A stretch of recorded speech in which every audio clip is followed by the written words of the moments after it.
So as we get started, Mother, can you just tell us a little bit about yourself, where you were born, a little bit about your family? Okay. I, I am one of 10 children born to Junior Wilson Jr. and Junior Wilson Sr. and Laura Davis Wilson. And I was born over, I think, near on Flashman Plantation or something like that. I'm not sure about that, but I know that's where I remember being. And as I said, I'm one of 10 children. I was born on a farm, and I did a lot of that.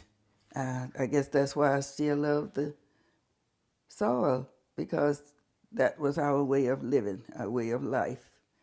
My parents farmed, they did curb marketing, you name it, and we did it because that was the living. And we also lived off nature in that anything that grew, if God provided it to grow, then somebody bought it, well, we picked it and sold it. And we're going to talk about some of that, some of the living off the land type stuff.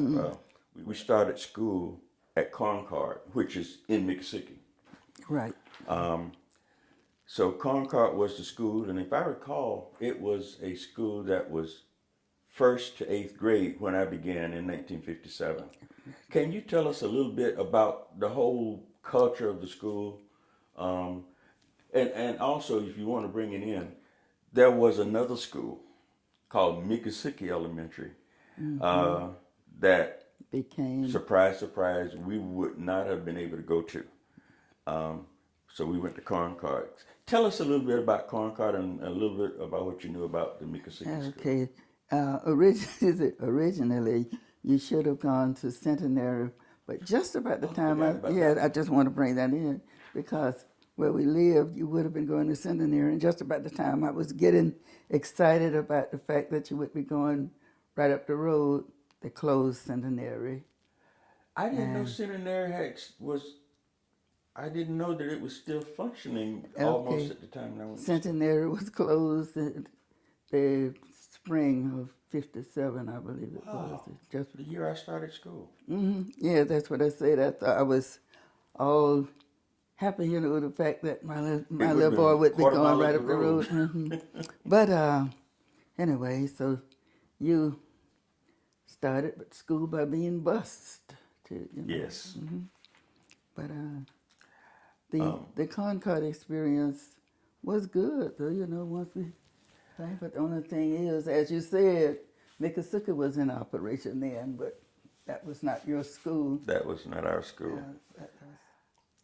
What I remember about it, it had kind of its own little culture, and I think the facility was sort of, absent a community center. It kind of served sometimes if there were going to be things going on. Sometimes they ended up at the school. Am I right about that, or at Miccosukee School? At Concord?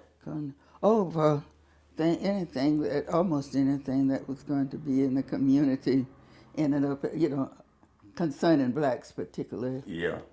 Ended up at Concord. Did they have like concerts there? They had the concerts. Like a quartet groups or whatever? Quartet groups, yes. And I think even, I remember once even the church went there to sing, when they had a Sunday program or something. Okay. So the school was sort of it was like the community center. It was for blacks. For blacks. For blacks, yeah, because that's where everything took place. It's just, I don't know when it exactly came there, but remember when the community center was not for us?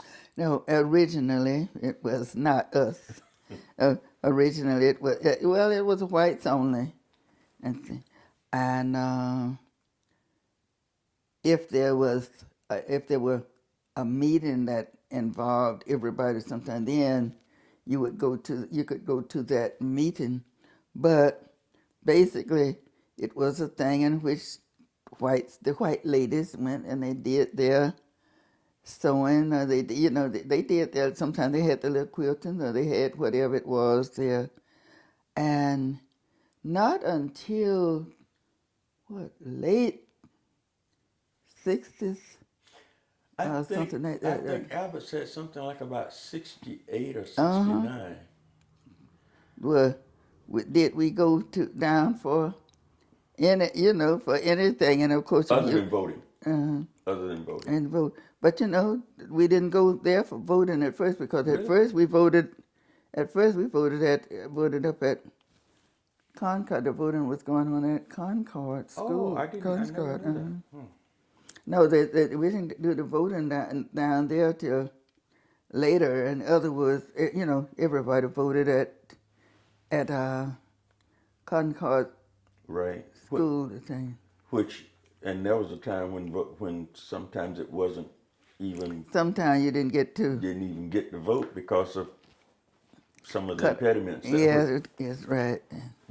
Because I remember the time when we were up to vote, and of course I forgot what the man's name, but he was saying, "Hear ye, hear ye." People were still in line, and he was hollering, "Hear ye." That the time was of course, at that time I think somebody were able to register a thing, and at least they were eventually able to go and do it. But it wasn't at the center at first.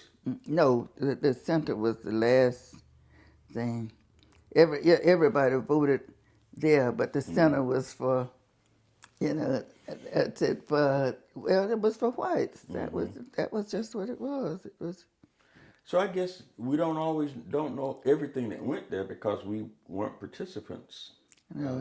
You don't know everything that went on there, because sometimes there were things that went on there to block things that. Oh, you mean some of those things? Some of those things were going on. In other words, You might know what I'm talking about. if it was something to block blacks from being Right. involved in things, so the meetings were held down at the center. Right. Yeah. And of course, you know that we did have people who were not going to just lie down flat and not think, because it was like, well, we have a right to such and such. There might have been one or two things, but eventually